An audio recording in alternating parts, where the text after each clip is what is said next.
ನಿಮಗೆ ಬಂದಿರುವಂತಹದ್ದು 2 of sorts ಬಂದಿದೆ. ಕೆಲವೊಂದು ಇಂಡಿಸಿಷನ್ ಅಲ್ಲಿ ಇರುವಂತಹದ್ದು, ಯಾವುದೇ ರೀತಿಯ ಡಿಸಿಷನ್ ಅನ್ನ ಮಾಡಕ್ ಆಗ್ದಿರಾ ಅಥವಾ ಕೆಲವೊಂದು ಡಿಸಿಷನ್ ಮಾಡ್ದಿರಾ ನೀವು ಸುಮ್ಮನೆ ಇರುವಂತಹದ್ದು ರೆಪ್ರೆಸೆಂಟ್ ಆಗ್ತಾ ಇದೆ ಬಾಟಮ್ ಆಫ್ ದ ಡಕ್ ಅಲ್ಲಿ. ನಿಮ್ಮ ಲವ್ ಲೈಫಿನ ವಿಚಾರದಲ್ಲಿ ರೀಸೆಂಟ್ ಪಾಸ್ಟ್ ನಲ್ಲಿ ಕೆಲವೊಂದು ರೀತಿಯ ಎಂಡಿಂಗ್ ಗಳಾಗಿರುವಂತಹದ್ದು, ಲವ್ ಲೈಫಿನ ವಿಚಾರದಲ್ಲಿ ಕೆಲವೊಂದು ರೀತಿಯ ಡಿಸ್ಟರ್ಬೆನ್ಸ್ ಗಳಾಗಿರುವಂತಹದ್ದು, ಅವ್ಯವಸ್ಥೆಗಳಾಗಿರುವಂತಹದ್ದು, ಸಮಾಧಾನ ಇಲ್ಲದೆ ಇರುವಂತಹದ್ದು ರೆಪ್ರೆಸೆಂಟ್ ಆಗ್ತಾ ಇದೆ.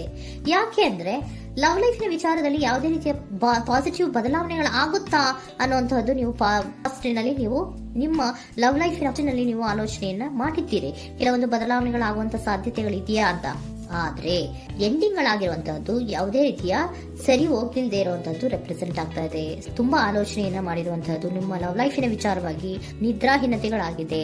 ಕೆಲವೊಂದು ರೀತಿಯ ಸ್ಟ್ರೆಸ್ಸಿಗೆ ಒಳಗಾಗಿರುವಂತಹದ್ದು ನಿಮ್ಮ ರೀಸೆಂಟ್ ಪಾಸ್ಟಿನಲ್ಲಿ ನಡೆದಿರುವಂತಹದ್ದು. ಲವ್ ಲೈಫಿನ ವಿಚಾರವಾಗಿ ಯಾವುದೇ ರೀತಿಯ ಅಂತ ಸಮಾಧಾನದ ಏನು ನಿಮ್ಗೆ ನಡೆದಿಲ್ಲ. ಆ ಕಾರಣಕ್ಕೇನೆ ನಿಮ್ಗೆ ಕೆಲವೊಂದು ವಿಚಾರಗಳನ್ನ ಡಿಸಿಷನ್ ತಗೊಳ್ಳುವಂತಹದ್ದು, ಡಿಸೈಡ್ ಅನ್ನ ಮಾಡುವಂತಹದ್ದು ನಿಮ್ಗೆ ಕಷ್ಟ ಆಗ್ತಾ ಇರೋದು.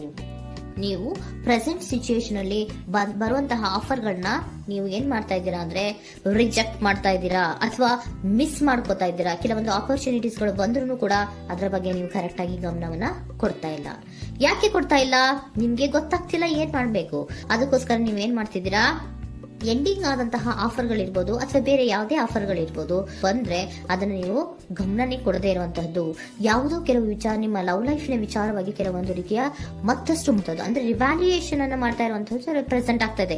ಪ್ರೆಸೆಂಟ್ ಅಲ್ಲಿ ನಾನು ಯಾವುದೇ ಆಫರ್ ಅನ್ನ ತಗೊಳ್ಳುವಂತ ಸ್ಥಿತಿಯಲ್ಲಿ ಇಲ್ಲ ಅನ್ನುವಂತ ರೀತಿಯಲ್ಲಿ ನೀವು ಆಫರ್ಗಳನ್ನ ಮಿಸ್ ಮಾಡ್ಕೊಳ್ಳುವಂತಹದ್ದು ಅಥವಾ ರಿಜೆಕ್ಟ್ ಮಾಡುವಂತಹದ್ದು ರೆಪ್ರೆಸೆಂಟ್ ಆಗ್ತಾ ಇದೆ.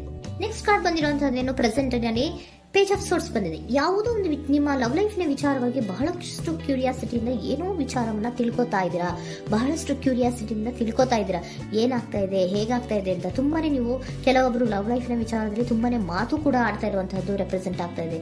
ಏನಾಗ್ತಾ ಇದೆ, ಹೇಗಾಗ್ತಾ ಇದೆ, ಈ ಗಲಿಬಿಲಿಗಳು, ಡಿಸ್ಟ್ರಾಕ್ಷನ್ಸ್ಗಳು ಅಥವಾ ಡಿಸಿಷನ್ಸ್ ನ ಮಾಡೋಕ್ಕಾಗದೆ ಏನಕ್ಕೆ ಒದ್ದಾಡ್ತಿದೀವಿ ಅನ್ನೋದ್ರ ಬಗ್ಗೆ ಕೂಡ ನೀವು ಕೆಲವೊಂದು ರೀತಿಯ ಮಾತಾಡ್ತಾ ಇರುವಂತಹದ್ದು ರೆಪ್ರೆಸೆಂಟ್ ಆಗ್ತಾ ಇದೆ. ಯಾವಾಗ ಕೆಲವೊಂದು ವಿಚಾರಗಳಲ್ಲಿ ನೀವು ಮಾತಾಡಿ ಕ್ಲಿಯರ್ ಅನ್ನ ಮಾಡ್ಕೊಂತೀರೋ ಆಗ ನೀವು ಕೆಲವೊಂದು ರೀತಿಯ ಆಕ್ಷನ್ಸ್ ಗಳನ್ನ ತಗೋಬೇಕು ಅನ್ನೋಂಥ ನಿರ್ಧಾರವನ್ನ ಮಾಡಿರುವಂತದ್ದು. ಆಫರ್ಗಳು ಬಂದ್ರೂ ಕೂಡ ರೆಫ್ಯೂಸ್ ಮಾಡ್ತೀರಾ. ಆದ್ರೆ ಏನೀಗ ಹಿಂದೆ ಪಾಸ್ಟಿನಲ್ಲಿ ನಡೆದಿತ್ತೋ ಅದು ಯಾಕಾಯ್ತು, ಏನಕ್ಕೆ ಹಂಗಾಯ್ತು ಅನ್ನೋದ್ರ ಬಗ್ಗೆ ಕೂಡ ನೀವು ಮಾತಾಡುವಂತ ಸಾಧ್ಯತೆಗಳು ರೆಪ್ರೆಸೆಂಟ್ ಆಗ್ತಾ ಇದೆ ಪ್ರೆಸೆಂಟಿನಲ್ಲಿ. ಆಮೇಲೆ ನೀವು ಮಾತಾಡಿದ್ಮೇಲೆ ಕೆಲವೊಂದು ರೀತಿಯ ನಿರ್ಧಾರಗಳನ್ನ ಮಾಡುವಂತಹದ್ದು. ನೈಟ್ ಆಫ್ ವೈಂಡ್ಸ್ ಬಂದಿದೆ. ಸೊ ಆವಾಗ ನೀವು ನಿಮ್ಮ ಕೆಲವೊಂದು ವಿಚಾರಗಳಲ್ಲಿ ಕ್ಲಾರಿಟಿಗೆ ಬಂದ್ಮೇಲೆ ನಿಮ್ಮ ಲವ್ ಲೈಫಿನ ವಿಚಾರದಲ್ಲಿ ಕೆಲವೊಂದು ಆಕ್ಷನ್ ಗಳನ್ನ ತಗೊಳ್ಳುವಂತಹದ್ದು ರೆಪ್ರೆಸೆಂಟ್ ಆಗ್ತಾ ಇದೆ. ಹಾಗೆ ಏನ್ ಆಕ್ಷನ್ಸ್ ಗಳನ್ನ ತಗೋತೀರಾ? ಈಗ ಕೆಲವೊಂದು ರೀತಿಯ ಆಫರ್ಗಳನ್ನ ನೀವು ಬಂದಂತಹ ಆಫರ್ಗಳನ್ನ ನೀವು ಏನ್ ಮಾಡಿದೀರಾ, ರೆಫ್ಯೂಸ್ ಅನ್ನ ಅಟ್ ಪ್ರೆಸೆಂಟ್ ಅಲ್ಲಿ ಮಾಡಿದ್ದೀರಾ.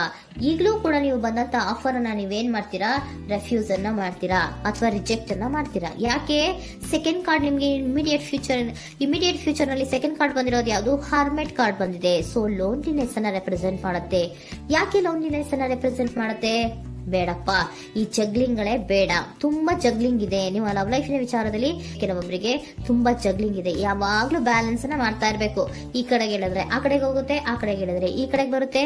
ಯಾವ ಕಡೆ ಅಂತ ಮಾಡೋದು ಅನ್ನುವಂತಹ ಆಲೋಚನೆಯನ್ನ ಮಾಡ್ತಾ ಇರುವಂತದ್ದು. ಸದ್ಯಕ್ಕೆ ಯಾವುದೇ ಆಫರ್ ಬೇಡ, ಸ್ವಲ್ಪ ಒಂಟಿಯಾಗಿರೋಣ ಅಂತ ನೀವು ಆಲೋಚನೆಯನ್ನ ಮಾಡ್ತಾ ಇರುವಂತದ್ದು ರೆಪ್ರೆಸೆಂಟ್ ಆಗ್ತಾ ಇದೆ.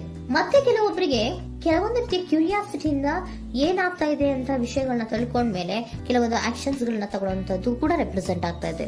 ಯಾವುದೇ ರೀತಿಯ ಭಯ ಇಲ್ಲದೆ ವಿಷಯಗಳನ್ನ ತಿಳ್ಕೊಂಡು ನೀವು ಆಫರ್ಗಳನ್ನ ಅಟ್ ಪ್ರೆಸೆಂಟ್ ಅಲ್ಲಿ ರೆಫ್ಯೂಸ್ ಮಾಡೋ ಸಾಧ್ಯತೆಗಳು ಕೂಡ ಕೆಲವೊಬ್ಬರಿಗೆ ರೆಪ್ರೆಸೆಂಟ್ ಆಗ್ತದೆ. ಯಾಕೆ ಆಫರ್ಗಳನ್ನ ರೆಫ್ಯೂಸ್ ಮಾಡ್ತೀರಾ? ನಿಮ್ಮ ಲವ್ ಲೈಫಿನ ವಿಚಾರದಲ್ಲಿ ಬರೀ ಜಗ್ಲಿಂಗ್, ತುಂಬಾ ಬ್ಯಾಲೆನ್ಸ್ ಅನ್ನ ಮಾಡ್ಬೇಕು.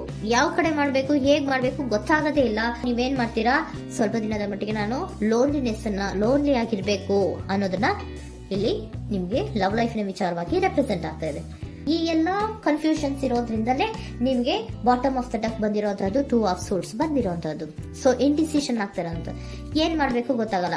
ಅದಕ್ಕೇನೆ ನೀವು ಇಲ್ಲಿ ಕುತ್ಕೊಂಡ್ಬಿಟ್ಟಿದ್ದೀರಾ, ನನ್ನ ಲವ್ ಲೈಫ್ ನ ವಿಚಾರವಾಗಿ ಯಾವ ನಿರ್ಧಾರವನ್ನ ಮಾಡಬೇಕು ಅನ್ನುವಂತಹ ಆಲೋಚನೆಯನ್ನ ಮಾಡ್ತಾ ಇರುವಂತದ್ದು, ಹಾಗೇನೆ ಮಾಡುವಂತದ್ದು ನಿಮ್ಗೆ ರೆಪ್ರೆಸೆಂಟ್ ಆಗ್ತಾ ಇರೋದು. ಕೆಲವೊಬ್ರು ರೆಫ್ಯೂಸ್ ಅನ್ನ ಮಾಡಿ ಮುಂದೆ ಹೋಗುವಂತ ಸಾಧ್ಯತೆಗಳು ಇರುವಂತಹದ್ದು, ಮತ್ತೆ ಕೆಲವೊಬ್ರು ಆಫರ್ ಗಳನ್ನ ಬರುವಂತದನ್ನ ಬ್ಯಾಲೆನ್ಸ್ ಅನ್ನ ಮಾಡಬೇಕು, ಜಗ್ಲಿಂಗ್ ಅನ್ನ ಮಾಡಬೇಕು, ಸದ್ಯದ ಮಟ್ಟಿಗೆ ಒಂಟಿಯಾಗಿ ಇರೋಣ ಅಂತ ಆಲೋಚನೆಯನ್ನ ಮಾಡ್ತಾ ಇರುವಂತದ್ದು ರೆಪ್ರೆಸೆಂಟ್ ಆಗ್ತಾ ಇದೆ.